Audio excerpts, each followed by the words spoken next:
Thank you very much, everybody, for being here. It's an honor to be with Elon. He's my friend, and he's done a fantastic job. He didn't need this. He didn't need it.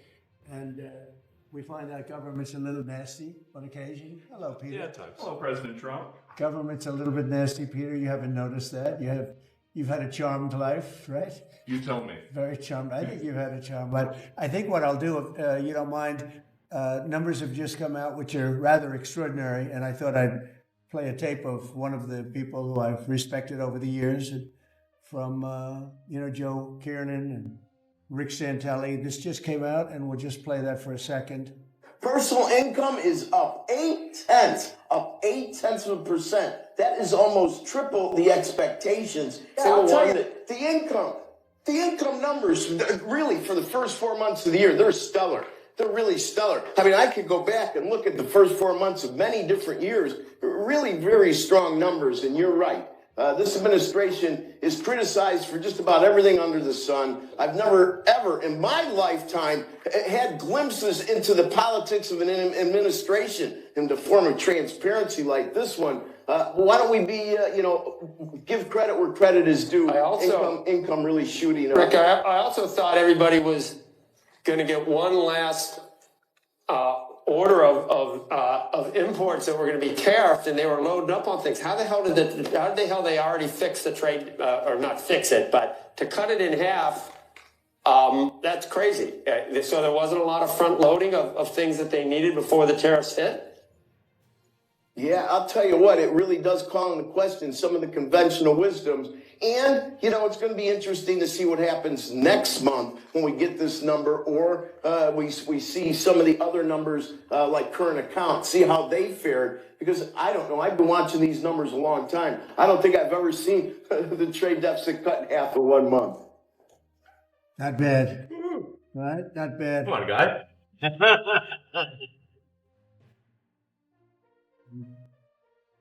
I see Howard and Scott are here, so it's great. You guys want to stand over here? You might as well. You're the ones that help produce those numbers, and it'll only get better. The tariffs are so important, and that's why we were so happy with the decision yesterday where the tariffs continue, because without the tariffs, our nation would be imperiled. We would really be imperiled. I think I can say that with great surety, Scott and Howard. And so we were very happy to get that decision, that big decision yesterday.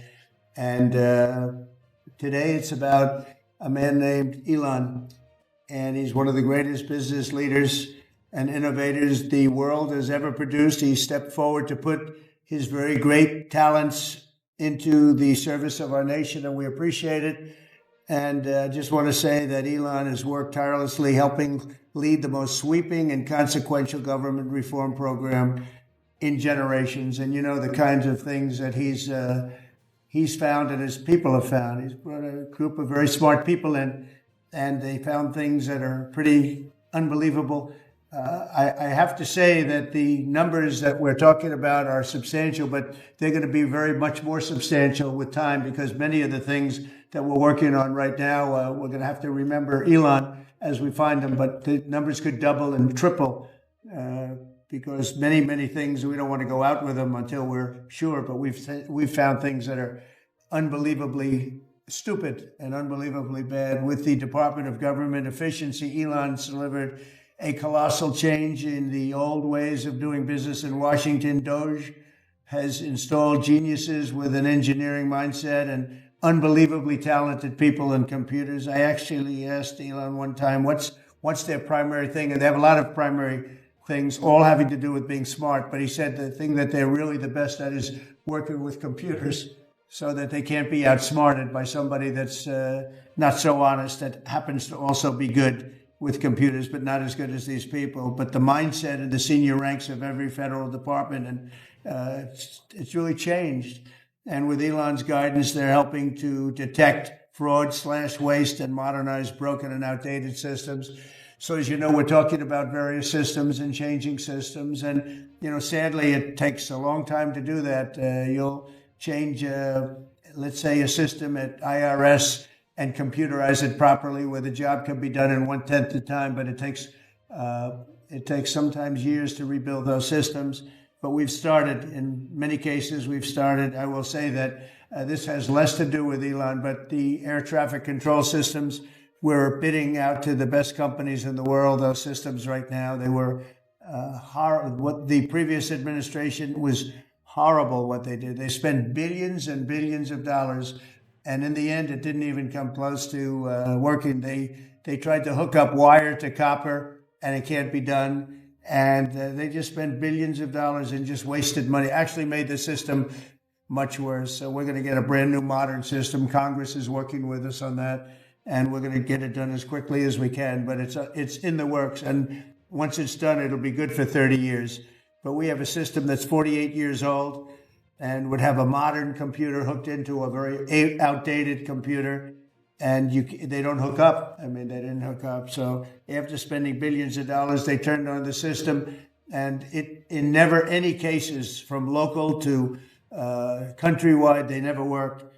More than 75,000 bureaucrats have voluntarily left their taxpayer-funded jobs to come out and really do the job. Countless wasteful and unnecessary contracts have been terminated, and you know that we have terminated many contracts, and many contracts, Elon, are right now being looked at, yes. And it may be 6 months, it may be almost a year in some cases. We're going through procedures, we're going through courts, and we'll remember you as we announce billions of dollars of extra waste, fraud, and abuse. Just as an example, DOGE canceled $101 million for DEI contracts at the Department of Education, $101 million, and that was just a small section of the Department of Education. $59 million for illegal alien hotel rooms in New York City, and the landlord never made the kind of money that he made in the last short period of time. $59 million to a hotel in New York City, $45 million for diversity, equity, and inclusion scholarships in Burma. In Burma, does anyone know about Burma? $42 million for social and behavioral change in Uganda. $40 million to improve the social and economic inclusion of sedentary migrants. I can say it's $2 billion to Stacey Abrams and her environmental movement. There was $100 in the account, and all of a sudden they found $2 billion in the account. And I assume that's being looked at. I don't know. I'm not sure, but I assume that's being looked at. Think of that, $2 billion. And then Lee will tell you there's another one over there for $20 billion being spent on another environmental. $20 billion, not 20 million, a lot, not 200,000, which is a lot. So think of it, in her case, you have $100, and now all of a sudden she gets hit with an infusion of $2 billion just before I take office. $20 million for Arab Sesame Street in the Middle East. Nobody knows what that's all about. Nobody's been able to find it. $8 million for making mice transgender. So they spend $8 million on making mice transgender. And those are better than many of the others. I could sit here all day and read things just like that, but we have other things to do. So it's much more than just that. We're totally committed to making the DOGE cuts permanent and stopping much more of the waste in the months to come. We want to get our great, big, beautiful bill finished and done. After that, we put some of this into the bill, but most of it's going to come later. We're going to have it cauterized by Congress, affirmed by Congress.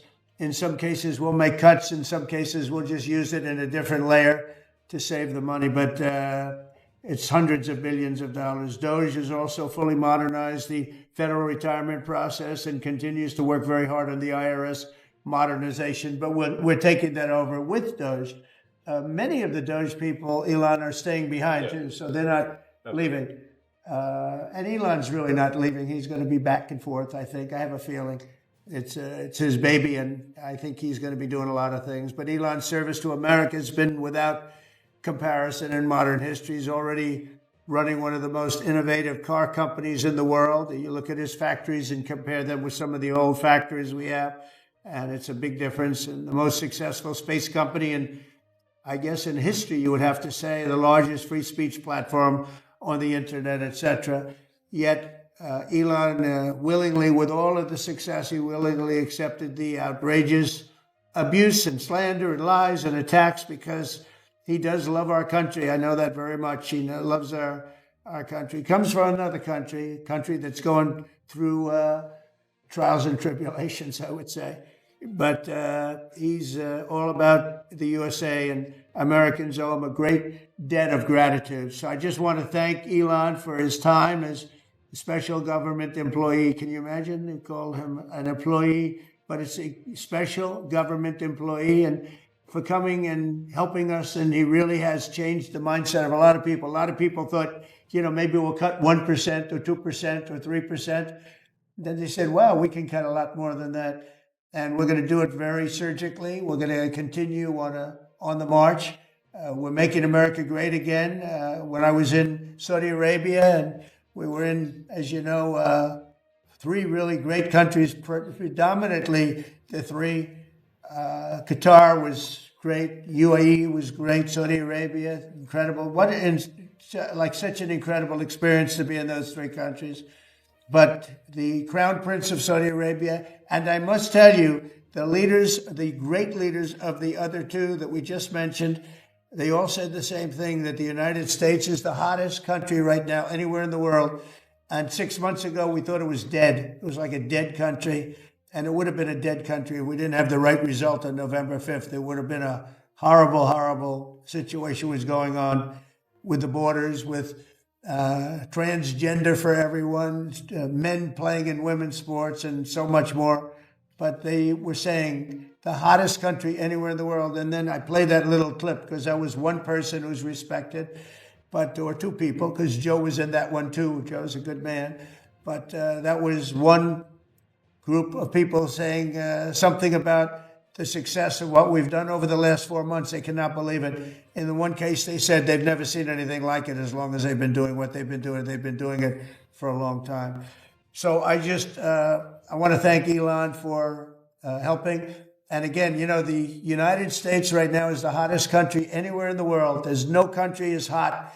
And we're doing really well. When I left, we had no wars, we had no problems. We defeated ISIS, we rebuilt our military, and we had no inflation.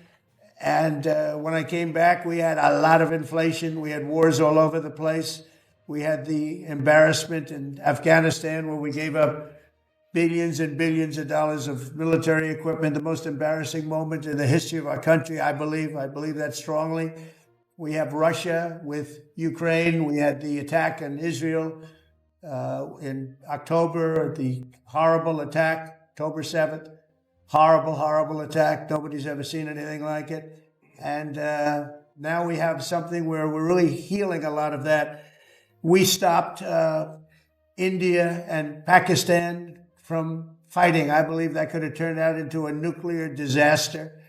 And I want to thank the leaders of India, the leaders of Pakistan, and I want to thank my people also. We talked trade, and we said we can't trade with people that are shooting at each other and potentially using nuclear weapons.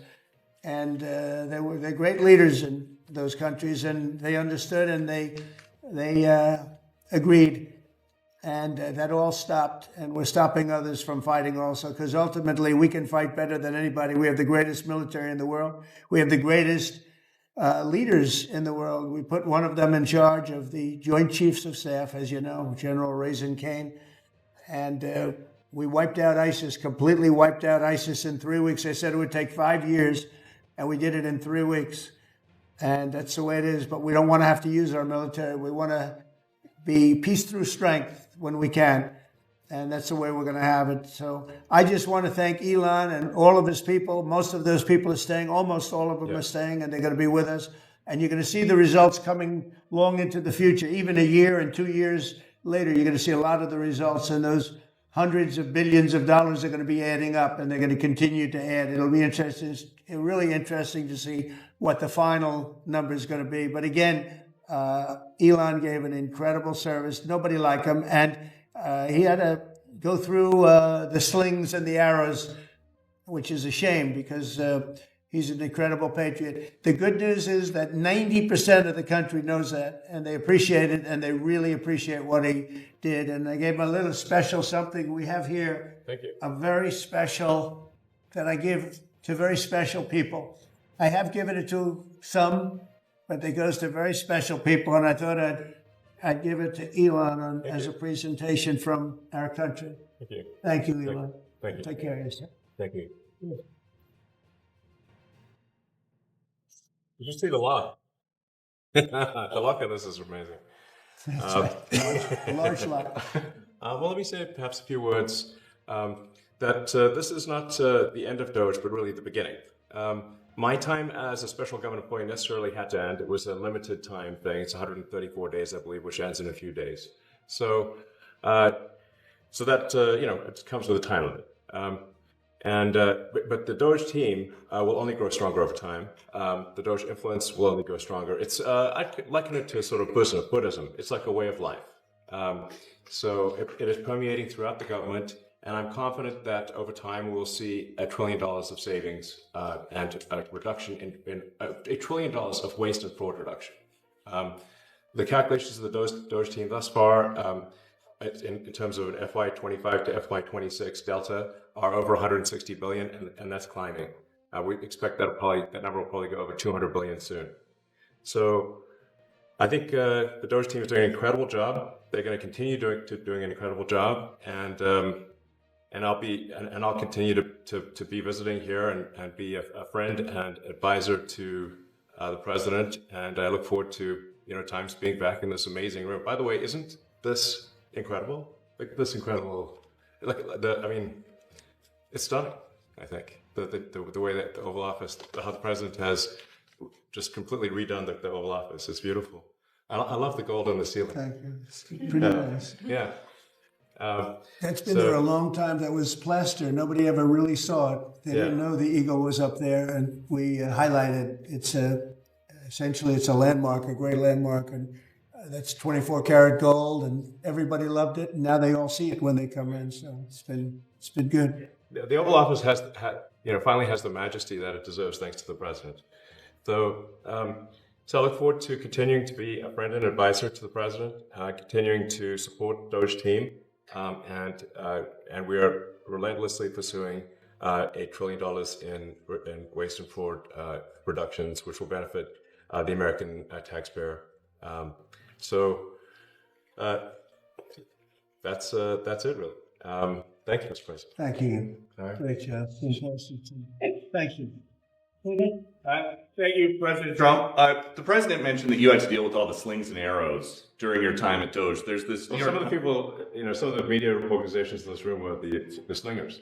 Well, so there is a New York Times report today that accuses you of blurring the line between. Is New York Times, is that the same publication that got a Pulitzer Prize for false reporting on the Russiagate? Is it the same organization? I got to check my Pulitzer. My Pulitzer counter. It is. I think the judge just ruled against the New York Times for their lies about the Russiagate hoax, and that they might have to give back that Pulitzer Prize. That New York Times. Let's move on. Okay, then Next President question. Trump, I got one for President Trump. So President Trump, Biden aides who used to work here are in talks with Republicans in Congress to go and testify about what they did or didn't do to possibly conceal President Biden's decline. Do you think that Dr. Jill Biden should also have to come in and testify about what she did or didn't do? Well, I hate the concept of it. It's the wife of a man who was going through a lot of problems, and everybody that dealt with him understood that. And I guess it came out during the debate loud and clear. That was the biggest signal of all. They have to do what's right. The country was there was a lot of dishonesty in the election, as you know, 2020. That's been now caught. People understand it was a rigged election. And when you go further out, when you see the autopen, I mean, I think the autopen is going to become one of the great scandals of all time, because you have somebody operating it or a number of people operating. Because I knew Joe Biden. Joe Biden wasn't in favor of opening up borders, letting 21 million people into this from prisons and mental institutions and gang members. He wasn't into that at all. And who signed these orders, proclamations, and all of the different things that he signed that set our country so far back, that was so bad for our country? With the auto pen, how would it work? Like, we're in the Oval Office right now. If there was a group of rogue staffers that worked for you who wanted to advance a bill or an executive order without your knowledge, how could they do it? How do they go Well, it's very behind hard the because president's I'd back? read your newspapers or your media the next day and I'd say, well, I didn't approve that, and I would find it. I mean, they wouldn't get away with it for long because I'd say, I never signed that. Who the hell signed that?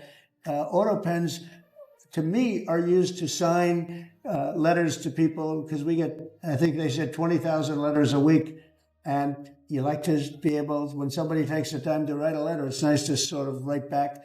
And auto pens are meant for that. Auto pens are not meant to sign major proclamations or tax cuts or borders, anything having to do with the border, which is so important. And if it happened on my watch, I would be able to see it because the next day or sooner, I'd be reading about something that I knew nothing about and who the hell signed this.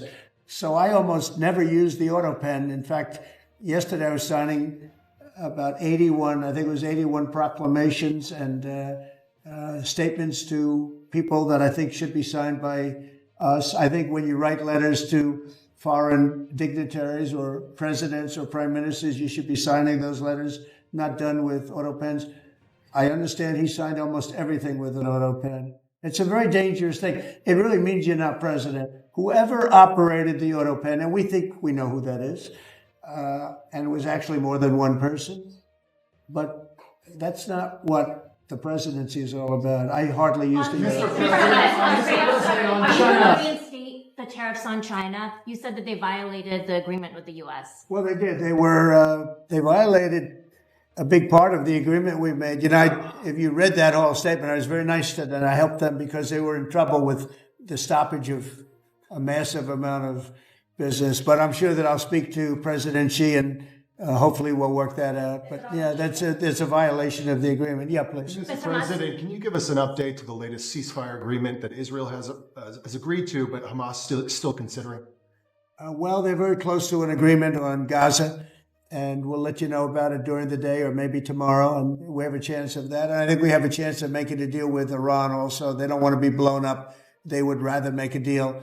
And I think that could happen in the not too distant future. That would be a great thing if we could have a deal without bombs being dropped all over the Middle East. That would be a very good thing.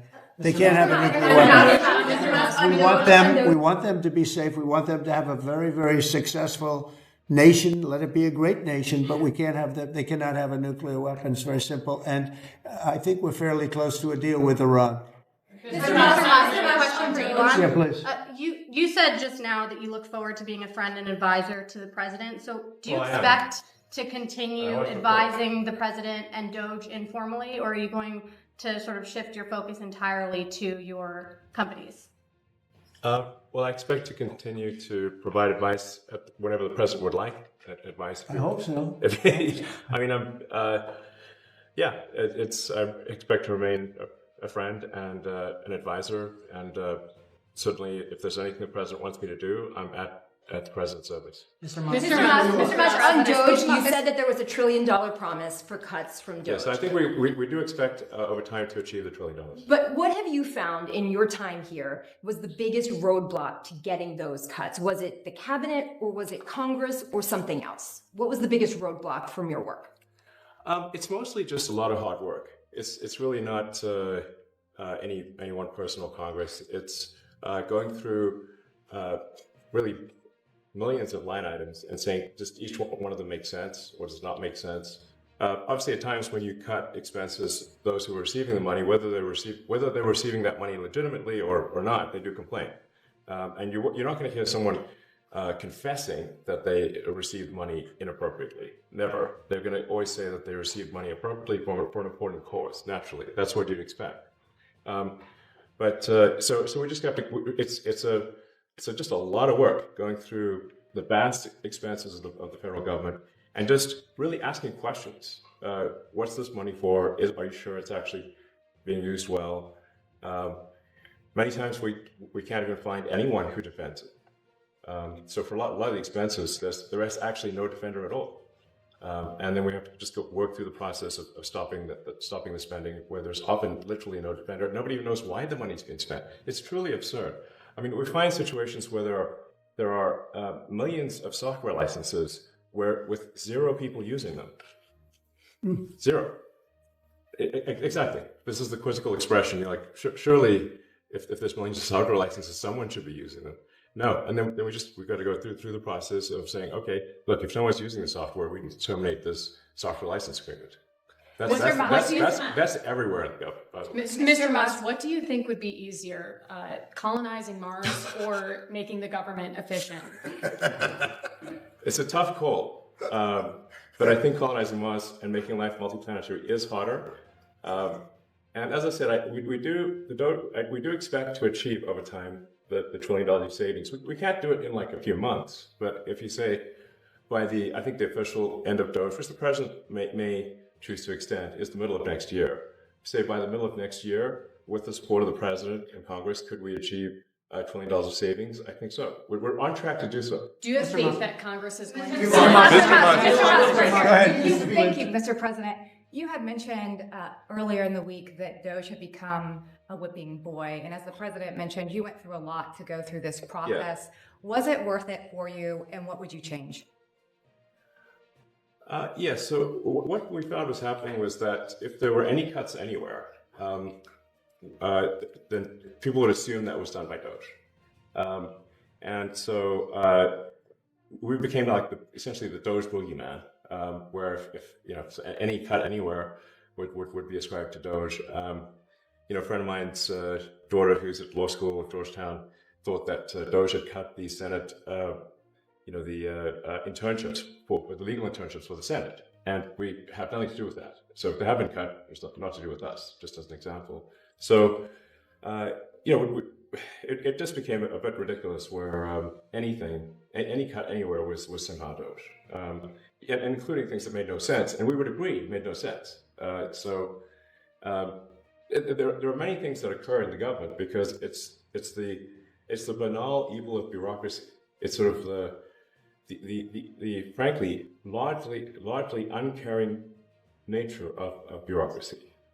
It's as the great Milton Friedman said, money is spent most poorly when it is someone else's money being spent on people you don't know. And that's how federal spending is. And then you can't really even blame the individuals because the way the government works is complaint minimization. So when you do when someone within the government tries to stop that money being spent, there's usually someone that complains. And then their manager will say, it's not worth the trouble, just pay it anyway. That happens over and over again. So was it I think it was an important thing. I think it was a necessary thing, and I think it will have a good effect in the future. Thank you, President Trump. This week, there was a video on board a plane that showed the First Lady of France slapping her husband, Emmanuel Macron. Do you have any world leader to world leader marital advice on those phones? Make sure the door remains closed. That was not good. No, I spoke to him, and he's fine. They're fine. They're two really good people. I know them very well, and I don't know what that was all about, but I know them very well, and they're fine. What do you think about the Democratic Party plan to avoid being swept in every battleground state again by spending $20 million to study how to speak to American men? Well, they spent 2.8 billion. We spent 1.5. We spent much less. We spent about half of what they spent, and at the end they were $28 million short. They had to be. They spent 2.8 billion. It's a lot, but they couldn't get 28 million at the end, and now they want to spend. I read that they want to spend money to learn how to talk. That's fake. You don't want to be fake. You shouldn't have to hire consultants to say what America needs, because then the consultants should be running the deal, not them. But I read that they want to spend a lot of money in each state. So we won all 7 swing states, 7 out of 7. We won a lot more than that. We won the popular vote. We won everything, and they want to spend money to find out what they did wrong. And I mean, I could tell you what they did wrong. I could tell you every one of their programs when they say men playing in women's sports. I would say that's not a winner. When they say transgender for everybody, I think that's not a winner. When they say open borders so the entire world population of criminals can pour into our country, I don't think that's a winner. I mean, I just gave them that for free. But I don't know if they'll change their ways. I see them all the time. I see people that I know in Congress, Democrats, they're trying to justify some of the things I just said. You can't justify them. I always hear they're 80-20 issues. I say they're not 80-20, they're 97-3. They might be 99-1. They're not 80-20. They wish they were 80-20. And they're wasting a lot of money if they're going to continue with that nonsense. And this one's a little bit more of a page 6 question, but back when you hosted The Apprentice, you mentioned once in 2012 that Diddy was a good friend of yours back then. He has since found himself in some very serious legal trouble. Yeah, that's true. Would you ever consider pardoning him? Well, nobody's asked. You had to be the one to ask, Peter, but nobody's asked. But I know people are thinking about it. I know they're thinking about it. I think some people have been very close to asking. First of all, I'd look at what's happening, and I haven't been watching it too closely, although it's certainly getting a lot of coverage. I haven't seen him. I haven't spoken to him in years. He used to really like me a lot, but I think when I ran for politics, that relationship busted up. From what I read, I don't know. He didn't tell me that, but I'd read some little bit nasty statements in the paper all of a sudden. It's different. You become a much different person when you run for politics and you do what's right. I could do other things, and I'm sure he'd like me, and I'm sure other people would like me, but it wouldn't be as good for our country. As we said, our country's doing really well because of what we're doing. So it's not a popularity contest. So I don't know. I would certainly look at the facts. If I think somebody was mistreated, whether they like me or don't like me, it wouldn't have any impact on me. Mr. President, on the Big Beautiful Bill, would you like to see the Senate build in some support for your tariffs on the Big Beautiful Bill, or should that be a standalone bill? I have great support on the tariffs. I mean, I was so honored that we got that ridiculous stay lifted, because that would have taken away presidential power. It would have taken away everything that was granted by the founders. It would have been a terrible thing. And it would have, most importantly, left us vulnerable. We have a lot of countries that use tariffs on us and use them viciously. And if we didn't have the power to use tariffs on them, and instantly, not when you go back to Congress and try and get hundreds of people to agree on something, that would take months to get just one simple proclamation. If we didn't have the power to counteract their powers, you wouldn't have a country left. We have to act fast. We have to be fast and nimble, as they say. And that was a really great moment, I think, yesterday when that stay was lifted. And hopefully now we'll go to court and just win that battle. Because if we don't have the power to do what they're doing to us, we are going to be a great nation no longer. Elon Musk was once idolized by folks on the left in this country before joining your administration. Now he's considered a hero by conservatives. Why do you think this man, what he's done in American life, has been so politicized? His life has been amazing. I mean, I look at so many different things. I look at that rocket being, guided back into position. I've never seen that before. I thought it was a space movie. I thought it was a movie.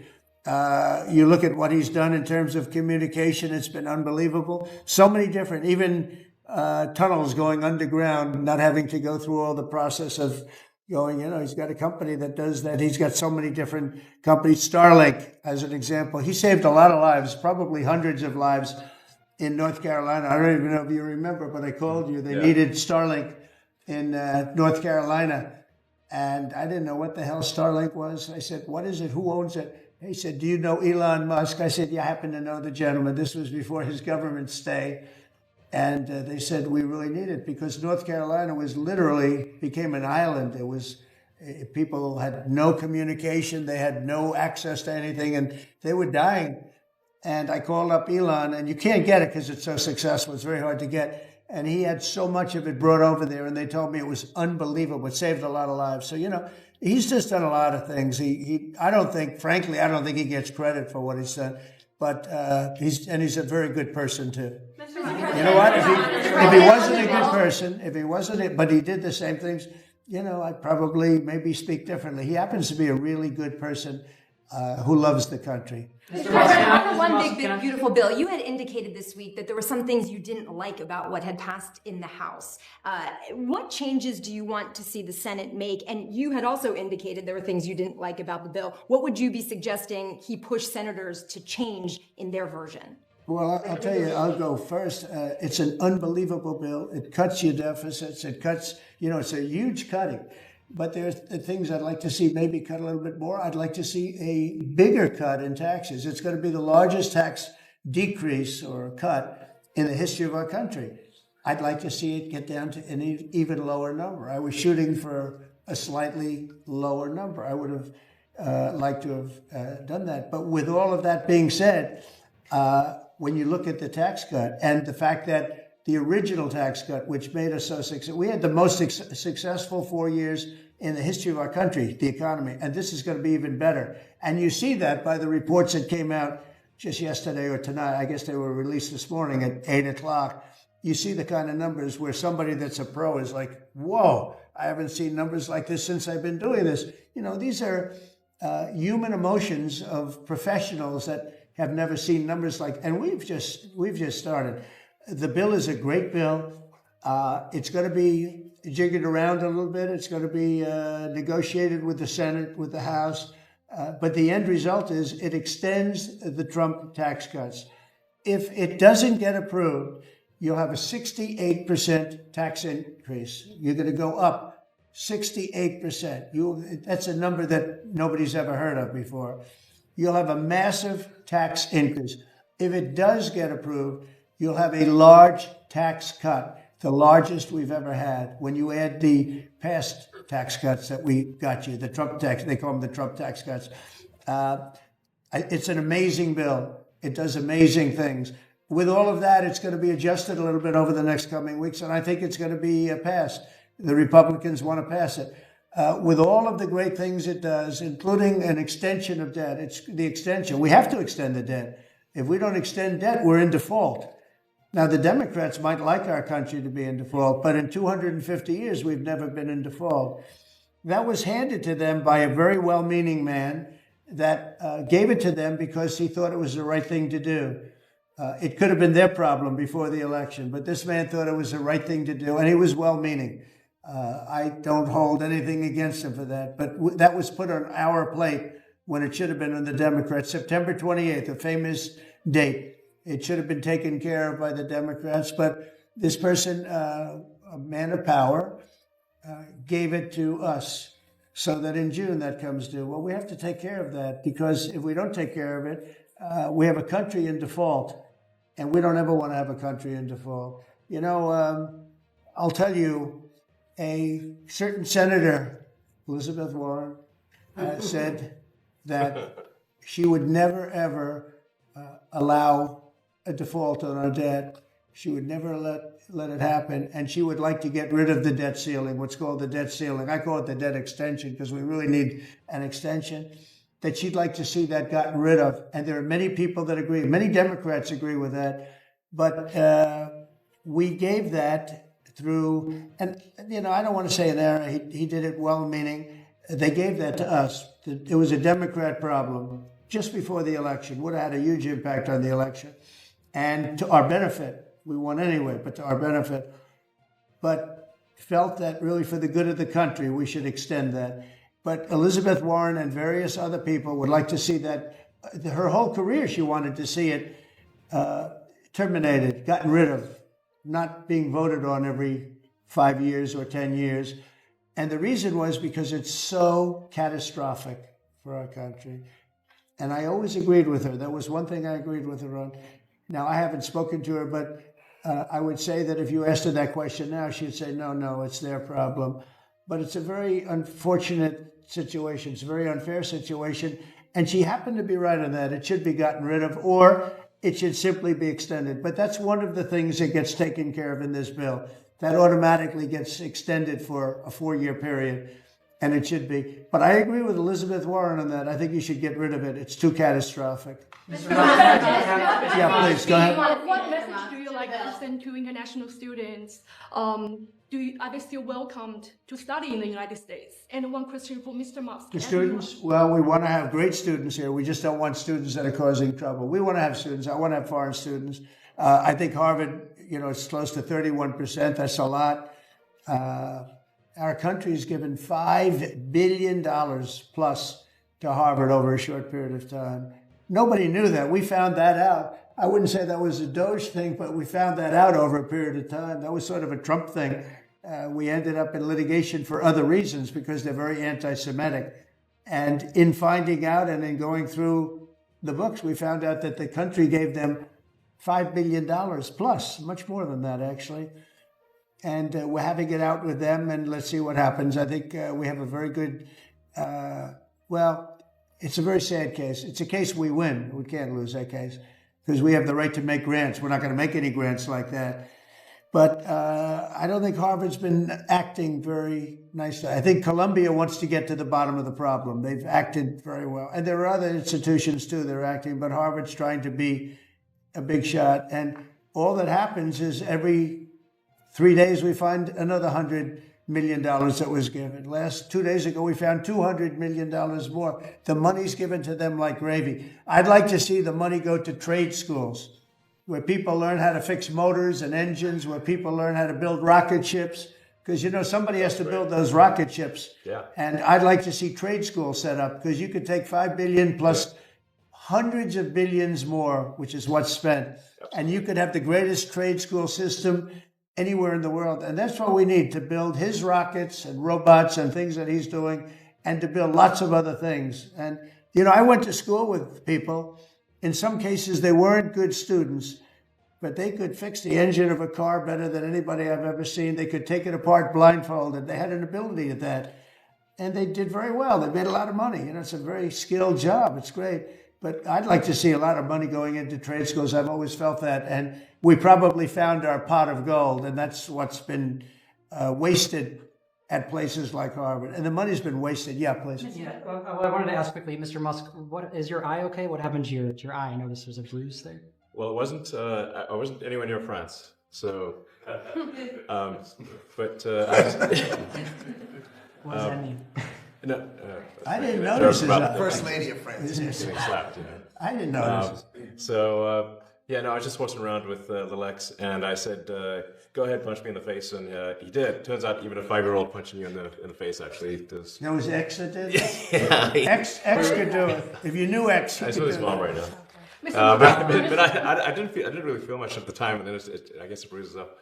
But I just walked around with the kids. I didn't basically. notice it, actually. President Trump, I got one. I know that you try to stay pretty neutral because not your war, but By the way, not my war. I just want to solve the problem for people. This was not a war that was going to happen if I were president. right, and so not your war, but as you try to fix it, and as you survey this hellscape of the Ukrainian front lines, It's horrible. and you and your team deal with a very stubborn Vladimir Putin. Yeah. Do you And Zelensky. Yeah. But do you look at this Very conflict stubborn Zelensky, too. any differently now? Like, do you look at this and see Putin as the good guy or the bad guy? So I've known him very well. And I went through a lot of things with him because Russia was, the Russia hoax turned out to be a total hoax. New York Times, they got a Pulitzer Prize. They have to give back the Pulitzer Prize. That's my lawsuit. And they're doing very poorly in that lawsuit. But, they wrote stories about how it was true and it was false. And, a lot of Washington Post also. I have gotten to see things that I was very surprised at. Rockets being shot into cities like Kiev during a negotiation that I felt was maybe very close to ending. We were going to solve a problem, and then all of a sudden rockets got shot into a couple of cities and people died. I saw things that I was surprised at. And I don't like being surprised. So I'm very disappointed in that way. With that being said, I'd like to see it end. 5,000 people, I think the number's even more than that, but 5,000 people a week are being killed. Mostly soldiers, but also people that live in little cities and towns throughout Ukraine. And I'd like to see that stop. And I asked Caroline this yesterday, but I want to ask you directly. So many of the things that you're trying to do are held up in court right now. If the courts are going to have so much influence over U.S. policy, do you wish you would have just become a judge instead? Yeah, well, look, it wasn't meant to be that way. If you look at the founders, the president had certain powers, and you have your three groups, and they all had supposed to be pretty equal powers. But you can't have a judge in Boston running foreign policy in places all over the country because he's got a liberal bent or he's a radical left person. That's what the executive branch is for. And you have checks and balances. But we had millions of people pour into our country, many criminals poured into our country, murderers, mental institutions from all over the world being emptied out into our country.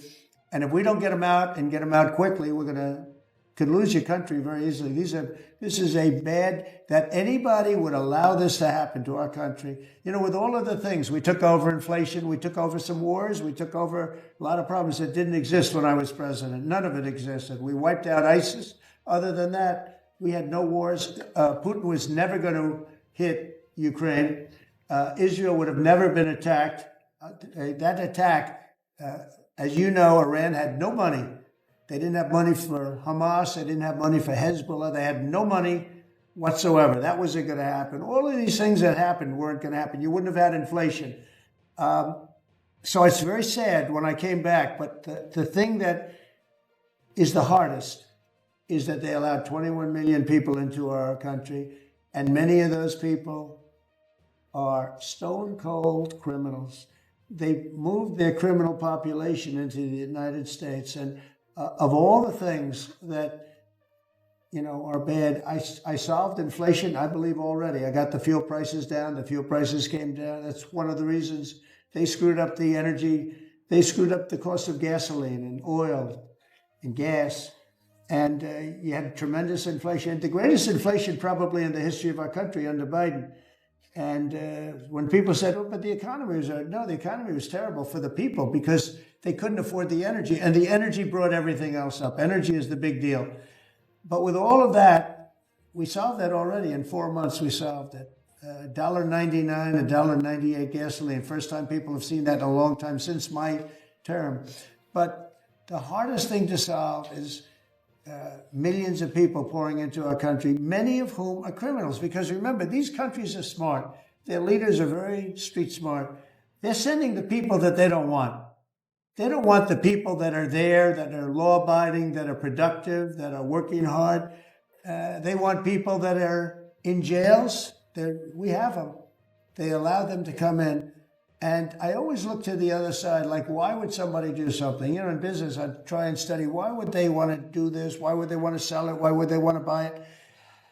One thing I can't figure out is what would an administration, what were they thinking when they allowed millions of people from prisons all over the world, not just from South America, Venezuela, all over the world, from the Congo in Africa, hundreds of people, thousands of people from the Congo, rough prisoners, from Asia, from Europe, rough parts of Europe.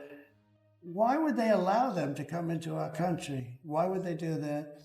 It's the one thing I can't figure out. And I don't believe it was Joe Biden. I really don't. I mean, look, he's been a sort of a moderate person over his lifetime, not a smart person, but a somewhat vicious person, I will say. If you feel sorry for him, don't feel so sorry because he's vicious. What he did with his political opponent and all of the people that he hurt a lot of people, Biden.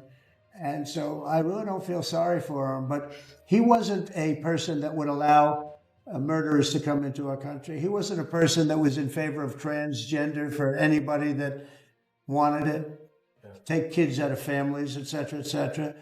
So I just don't understand why a thing like this, how a thing like this could have been allowed to happen. Very sad. It's very sad for our country. If I can add something, I think the fundamental moral flaw of the left is empathy for the criminals and not empathy for the victims. empathy for the criminals, but not empathy for the victims.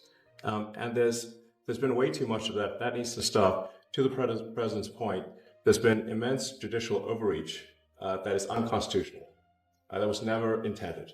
And it's undermining the people's faith in the legal system. It needs to stop. It's gone too far.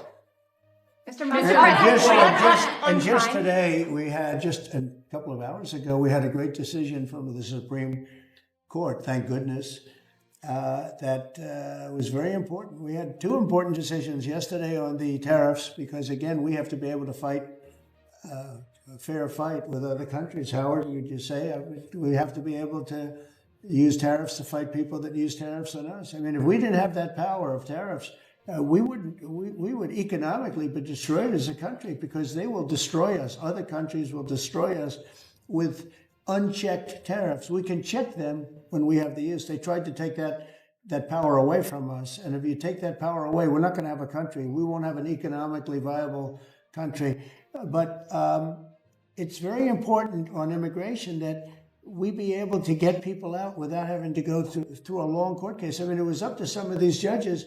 Every single one of these millions of people, criminals, prisoners that were let go from jails because they save a fortune when they do. They brought them into the United States. You know what they're saving? The money they're saving?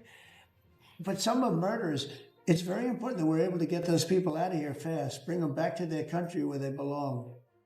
And those countries take them, because if they don't take them, they have to go through the wrath of the United States, and they take them. But we have judges that don't want that to happen. And it's a terrible thing. That's going through the court system right now, that whole situation.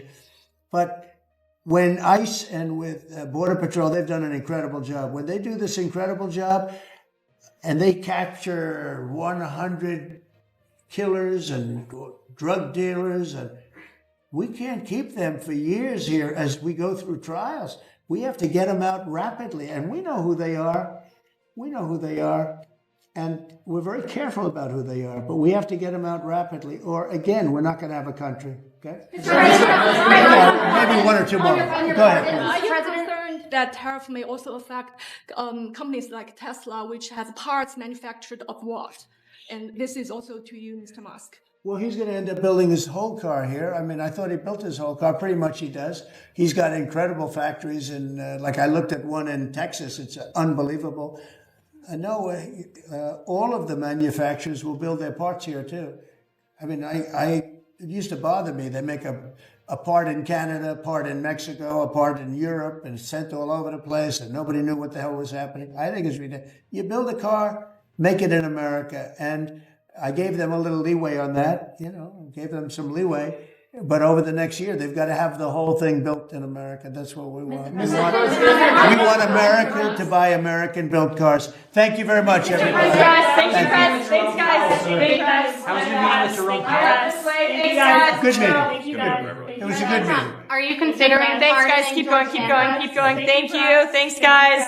Let's go straight out here. Thank you. Thanks, guys. We can come back for the chords. Right, you want me to take